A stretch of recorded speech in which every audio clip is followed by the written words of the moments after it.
Hello, I'm Kate Chabot. Welcome to Sitrep, your weekly look at the big issues in defence and world affairs. Western tanks have begun to arrive in Ukraine. The commander of its ground forces says a new counter-offensive could start soon. But President Zelensky says there'll be no new offensive until more Western weapons arrive. I take the message of the president is basically saying the same thing. So yes, we are ready to do that. Just please help us to do that together. So who will make the next big move on the battlefield and where? Professor of Defence Studies Michael Clarke will explain what's likely to come next. Also this week, a year on from a big change to the complaint system, there's a stark message for women in the army. Sexual crime must be reported to the police. And I'll say that again. Rape and sexual assault must be reported to the police. That is not a chain of command issue, that is a crime. And King Charles is in Germany for his first state visit as monarch on a mission to improve relations with our European neighbours. Could defence also be key? I think the UK and the EU realise this is a really important moment for us to put the last 6 or 7 years behind us and look forward to how we will work together in the years ahead. Mike, hi. The boss likes his statistics, so I've got some numbers for you to start with today. Russia has lost 1,900 main battle tanks and 3,300 other armoured combat vehicles since it invaded Ukraine. They're the latest estimates from the Ministry of Defence, which also say between 40 and 60,000 of Russian troops have been killed. Quite a lot to take in, isn't it? Yes, it is. This is a very big war for the Russians. And interestingly, the Ministry of Defence said this week that they thought that total Russian casualties were about now in excess of 220,000. So that assumes about 70 to 80,000 dead, and the rest are wounded or missing in action. And on the tank issue, 1,900 main battle tanks, that's an underestimate because those are only those which can be visually recorded and visually confirmed. And you can go onto the website of ORYX, so RYX, and you can see every single one of those 1,900 main battle tanks with a photograph. So those are the ones that can be visually confirmed. So there must be more. So they've lost at least 1,900 main battle tanks. And these are big losses. And of course, the Russians are now getting the idea, and it's coming from the Kremlin as well, that this is going to be a long war, that this is going to be painful. And the Kremlin are preparing the Russian public for that idea. And what about Ukraine's losses? How do they compare? Well, in manpower, the general belief is, and again, Ukraine are very cagey with their figures, and you can't blame them. It's probably pushing 100,000 total casualties, probably about 30, maybe 40,000 dead, and their equipment losses are running at about a third. Again, using the ORYX figures, the underrepresented visually confirmed figures, then their equipment is about a third the losses of Russia at the moment. And Mike, in terms of gains, this week we've seen the much trumpeted arrival of 18 German Leopard 2 tanks in Ukraine, along with at least the first of 14 British Challenger 2s. But given the numbers we've just been talking about, they seem like a drop in the ocean. Yes, I mean, they're more than a drop in the ocean in one way because they're very powerful, but numbers count in these sorts of wars. As they say, quantity has a quality all of its own, as Stalin famously said, or is believed to have said, and the numbers will have to be higher. The magic number for the Ukrainians is about 100 main battle tanks. They need 100 Western main battle tanks in order to put together a proper armoured brigade, with armoured fighting vehicles, infantry fighting vehicles, artillery and so on. I mean, all our military friends out there will know this very well. They could maybe get by with 2 smaller armoured brigades of 50 tanks each, but nothing less than that. So 100 is the magic number. 200 will be a lot better. And if they can put together 1 or 2 armoured brigades, as I keep saying, if they do it properly, they will cut through anything the Russians have got on the ground. But until they reach that magic number of 100, they're not in a position to do anything, really. And we've been talking about the planned spring offensives for months now. President Zelensky says his won't happen, can't happen until he gets more Western equipment. But Ukraine's land commander says it could happen soon. What do we expect? Well, there's a lot of psychological warfare going on here, and the Ukrainians are really quite good at that. I mean, Zelensky says we need more weapons in every speech he makes, and he's got to say that. Of course he does. I mean, they need more of everything. And the question is, we all know that the Ukrainians are planning this spring offensive, but we know it also depends on the weather. And I keep an eye on the weather forecast. This week and next week in Dnipro, for instance, which is a good sort of centre to work it at, it's about 10 degrees during the day. It's above freezing all the time now. It's wet. It's going to rain more or less every other day for the next 2 weeks. So the Ukrainians are into their spring wet season, which lasts about a month. And until the ground dries, you're not going to use your armoured brigades to their fullest effect unless the ground is reasonably hard. So I think we can assume that they're giving themselves at least April to keep on preparing, as long as they don't lose too much ground to these Russian pushes in the Donbass. And believe me, they're paying heavily for holding ground. If they can hold by a bit more time for another month, then we might see something in the end of April, early May, when the weather starts to get warmer and the ground gets harder. Well, we can talk now to Dr. Victoria Ovdovichenko. She's an expert in strategic communication who's advised Ukraine's government and associate professor at Boris Grinchenko Kyiv University. Victoria, thank you so much for making the time to talk to us. We'll talk about the war effort in a moment. Can you just, though, paint a picture of what life is like in Kyiv at the moment, please? Basically, in Kyiv, life is a kind of new normality, as we say, because normally there are many restaurants, bars open, pubs, so it means there are theaters and cinemas going on. But of course, there are also the challenges of the blackouts happening. So it's something that we experience as two worlds coming together, right? So of course, if there are sirens happening, you don't see so many people on the streets, and everyone tries to find a bomb shelter or just to be in the places which are safe. And when it's not, so of course, life comes back, and you see even a lot of traffic jams. We send this message as a strategically direct enough that life wants to be back as normal. Of course, Kyiv is a long way from the front line on the ground, but it does suffer bombardments from the air. We've heard many incredible stories of determination over the last year. How are people feeling now? It's different because, of course, you can hear in the news that Ukrainian people are resilient, and it's true. And sometimes we can joke when it's time to joke, or just there are some very positive news coming from the armed forces or territorial defense forces. But, of course, it's very much multiplied with how the speed of such news can totally or immediately be changed to something very sad when a friend or a relative gets wounded or hurt or dies even. So when you open the social media profiles, sometimes it's scary. So as I told you, it's all spectrum of emotions, and therefore it's very hard to say whether it's something that Ukrainian people would like to have each and every day. But that's something what we are fighting for, because our democratic freedoms and values is something what we stand each and every second. And Victoria, President Zelensky's remarks this week to a Japanese newspaper that there will be no new offensive from Ukraine until more Western weapons are delivered. Was that a good or bad thing for him to be saying? You know, it depends, because as a communication expert, I do understand. So it's a kind of a slightly provocation, but still it's a call for action, first of all. That when we're making a counteroffensive, it's not only that people that we have to put on the battlefield, but it's also the arms and vehicles that we have to put on the battlefield. And that's what we are lacking. So therefore, this message I'm reading personally as it is, mostly basically to foster the support from the Western allies for more of the weapon, and specifically the weapon that Ukraine requests. We need it not in the next year, but we need it now. And if you take that message at face value, when you hear from the commander of Ukraine's ground forces saying this week a fresh Ukrainian offensive might come very soon, what do you make of that? It seems like mixed messaging. No, it's not. That was my point, because, as working within very different audiences, especially abroad, like working with Italian, German, French audiences and British audiences, each and every message that we are producing should be tackling different audiences. I take the message of the president as the one is a more, kind of a call for action. And therefore, Commander-in-Chief is basically saying the same thing. So, yes, we are ready to do that. Just please help us to do that together. And if you accept that President Zelensky needs to send distinct and sometimes different messages to Western leaders or to Moscow, to his own population, can he actually do all of those things at the same time successfully? The president is the president. He's voicing what Ukrainian people want, right? But it's in this case, when there are many actors being involved, he's not the only one who is going to voice in the messages correctly.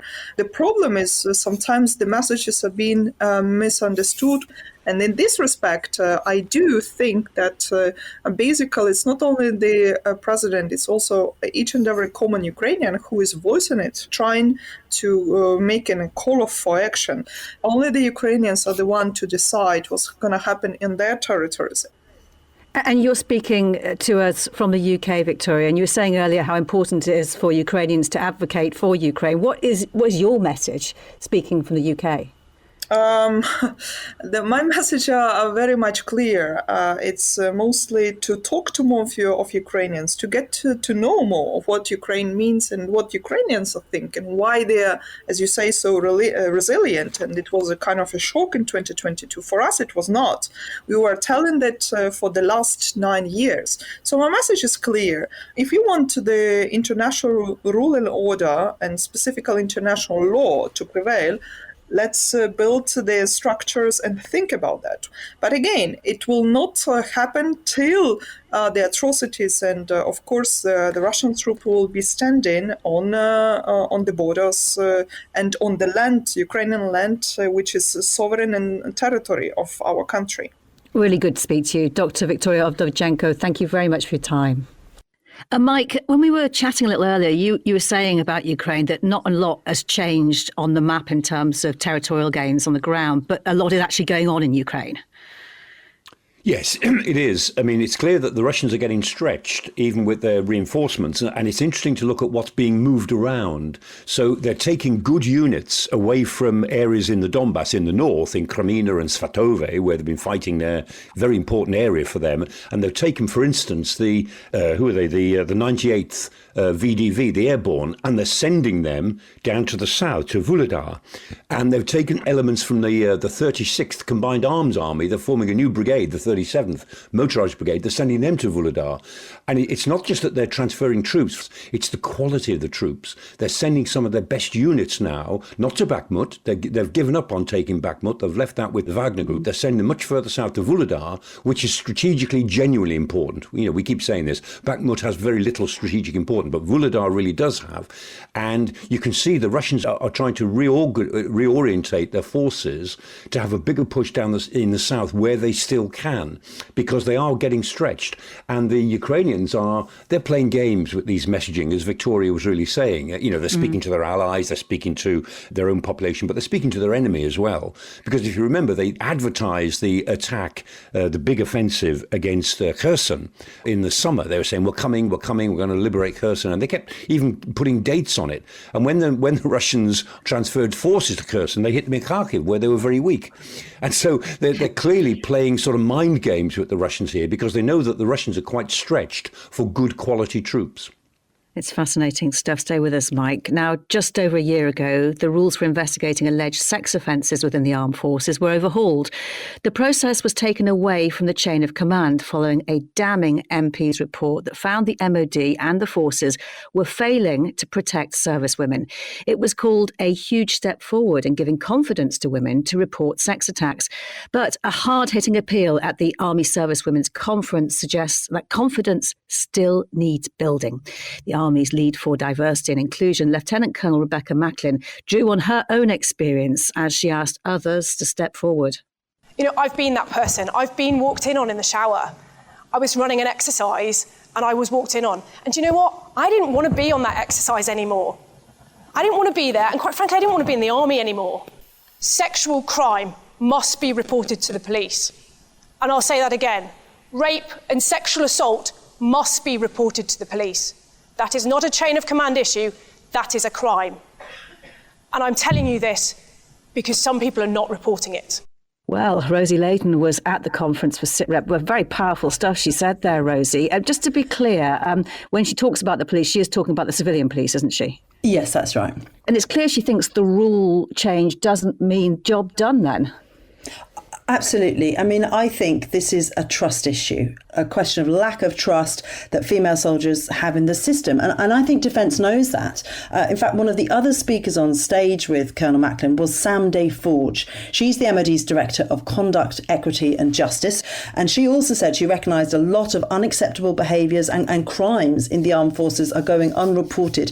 And she said she put that down to a lack of trust in the system. She said she believes service personnel who engage in what she called unacceptable behaviours should be kicked out of the armed forces. And that's why she and many others, including the Army Servicewomen's co-chair, Colonel Hannah Stoy, are urging soldiers to speak up. This is about our servicemen and our servicewomen having the opportunity to be heard and to report those unacceptable behaviours to make sure we can get after them and stop them in the organisation. And if we get it right, our trust increases and our operational effectiveness will improve.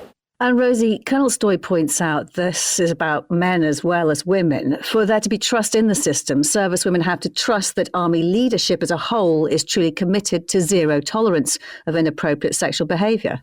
Yes, absolutely. And I did hear some direct examples of zero tolerance in action at the conference. So there was a former commander of the Army Foundation College in Harrogate, Lieutenant Colonel Simon Fairbrother, and he described 3 cases. So one case where an officer was downgraded in rank and removed from his appointment for unwanted sexual touching. Then a junior soldier who verbally abused a female soldier on a Snapchat video, and that soldier was removed from service. And another junior soldier also removed from service for making a sexual comment about a female staff member. So at least some evidence there that this zero tolerance policy is happening. And Lieutenant General Rafe Woodis, he's the commander of the Field Army and the Army's gender champion. He was at the conference and listening hard to all these speakers. I think the Army has been through a significant journey, a significant moment over the last few years. The series of incidents that resulted in the Atherton report, I think, have made us all pause to reflect on the things that we have not done but should have done over the years. And there is a determination in ways that I have not seen before at the senior end of the Army in order to make do those wrongs. I really think it's refreshing to hear people as senior as General Wood is talking frankly about the need for improvement and potential missed opportunities for doing this before. But I think it's also important to remember that report he's talking about, the Atherton report, and you referred to it, Kate, at the beginning, that report recommended very clearly that the MOD removes rape and sexual assault cases from the military courts and into the civilian system. And although the MOD did take on a lot of recommendations from the report, they did not take on that key recommendation to take these cases out of the military system. And Rosie, there's a chicken and egg situation here as well, isn't there? The Army says having more women will help combat these wrongs, as Lieutenant General Woodis calls them, but women need to be confident about their treatment to encourage more in.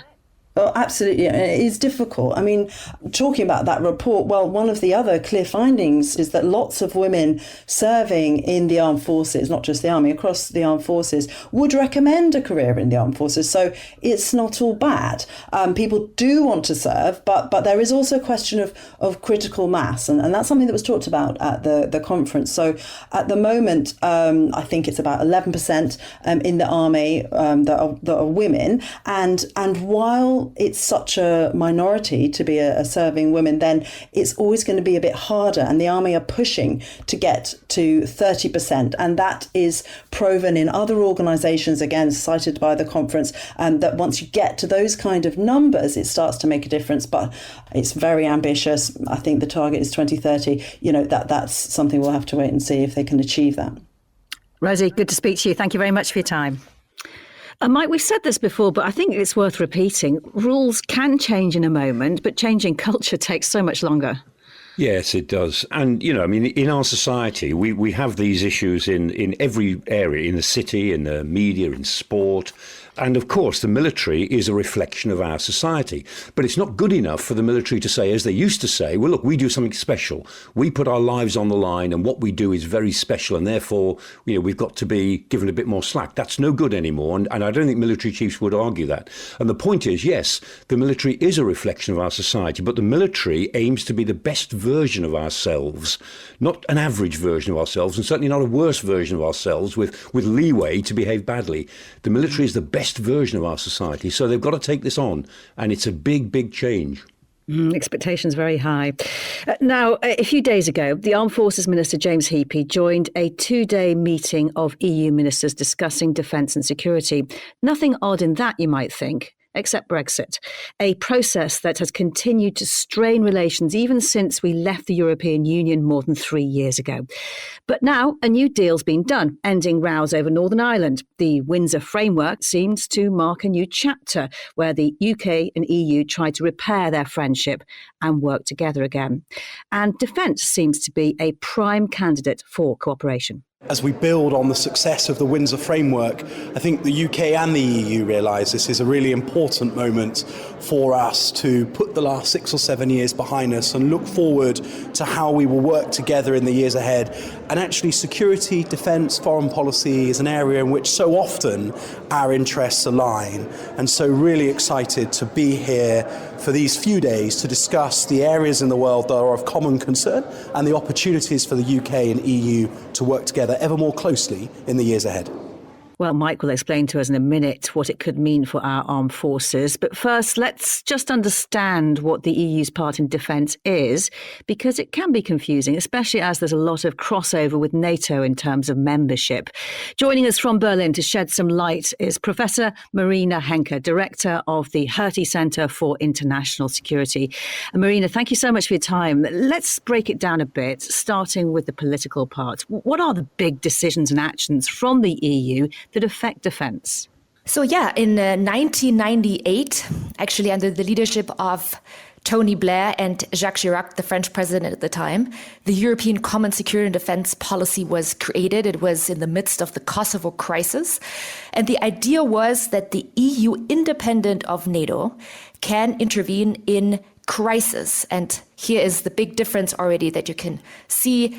NATO is generally perceived as the organ that protects the territory of the EU, so it's about territorial defense. And the EU security policy was created to be able to involve EU member states, but in crisis management, so not necessarily in territorial defense activities. And in terms of military operations, what does it do and how is it structured?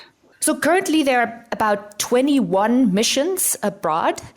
Most of them are fairly small. You have some of them are military operations. So, they're actually comparable to UN peacekeeping operations, a low to medium level intensity. The largest military operation that the EU ever launched was in Chad in 2008. It intervened there in the civil war, but then probably, more important are police and training missions. So here the EU was involved in Iraq, training police officers, in Mali, training border guards, and all sorts of other places in the world, a lot of them in Africa, in these kind of like more low-level training missions. And how's it decided, which countries take part in those missions? That's absolutely on a voluntary basis. So the decision that an EU mission gets launched needs to be approved by all EU members in the EU Council. But then, exactly, by the way, as it is also in the United Nations, countries volunteer their forces or volunteer their trainers. So what you see very often is that it's an EU mission, but you only have 4 or 5, sometimes 6, 7 EU member states actually being involved, participating actively with their forces. And what about the background decisions on things like buying equipment and integrating forces? At this particular moment, there's, for example, the permanent structured cooperation where a bunch of EU member states cooperate, for example, in developing new capabilities, defense capabilities. There's also the European Defense Agency, where there's a coordination of what type of industries should focus on what type of capabilities on a European level. So there are all sorts of mechanisms and organizations, but truth to be told, it's all a little bit still in its infancy. So, it doesn't really rival NATO in any sort of way. It doesn't rival NATO, but is there any benefit to the EU doing defence things? Because criticism often heard in the UK is that it's duplicating, almost competing with NATO. So as you probably know, Some EU member states, they would like to create a European strategic autonomy. That's kind of a buzzword that is used a lot. And yes, it does involve that the EU can also be militarily independent. Some of these folks would like to build up the CSDP to truly become a full-blown military apparatus, but we're really, really far from that. So I really don't think that we can talk about duplication at this stage. Okay, so where do you think the UK and EU might be looking to work together again? I think the UK has formidable military capabilities and can really strengthen CSTP. But, now with the war in Ukraine, we also clearly see that there is a big turn away from EU-centric military operations and a focus again on NATO, who is clearly in the lead in Ukraine. And so I think the big idea is to actually build up a European pillar in NATO. And here, like CSTP can play a role. It has some kind of structures that can be turned into a European pillar of NATO. But of course, there are also some political problems. The big problem is Turkey. Turkey is a member of NATO, is not a member of the EU, and has, to a certain degree, a somewhat difficult relationship with NATO. And that's why EU-NATO cooperation is sometimes hard. But I think that is probably the best way forward. Really interesting to speak to you. Thank you so much for your time, Professor Marina Henke. Pleasure. Thank you. So, Mike, if the UK does create new defence ties with the EU, what's in it for the UK's armed forces and their capability?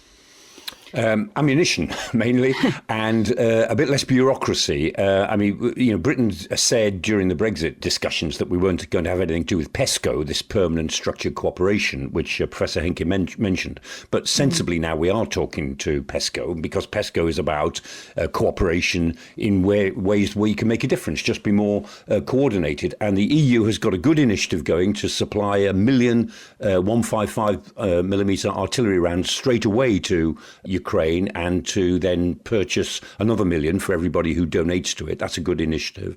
And the whole EU thrust at the moment is on capability. Thankfully, they've stopped talking about structures, which is the death knell of any sensible decision-making process, and they're starting to talk about capability. What can we actually do to make a difference? So we won't see any new forces created as a result of this, but we'll see more efficiency in supplying the forces which are already there, I think. Yeah, and that ammunition you're talking about, supplying quickly, is that part of the military mobility that can be gained then as an example of the positive side of these things, getting stuff across the continent quickly?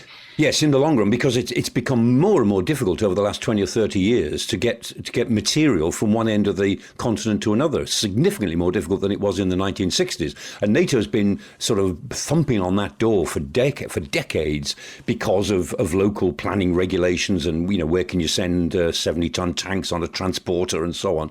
This war in Ukraine has convinced the Europeans that they've got to take on this issue. We've got to be able to move our forces around quickly and efficiently. In a real crisis, we'll say, who's got the forces? When can they get there?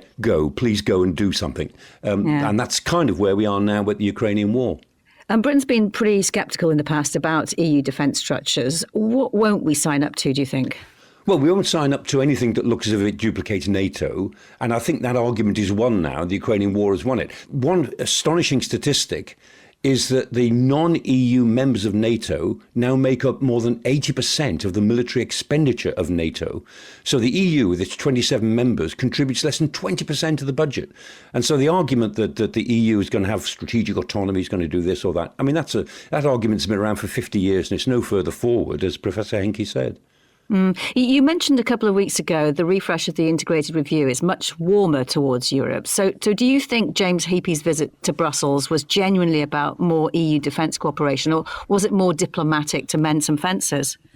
I think it was both. It was about specifics of cooperation and it was mending fences. And thank goodness we are doing that, because I think the prospects are really quite good now, at least at the individual level. Ben Wallace might become next NATO Secretary General. That'd be very good.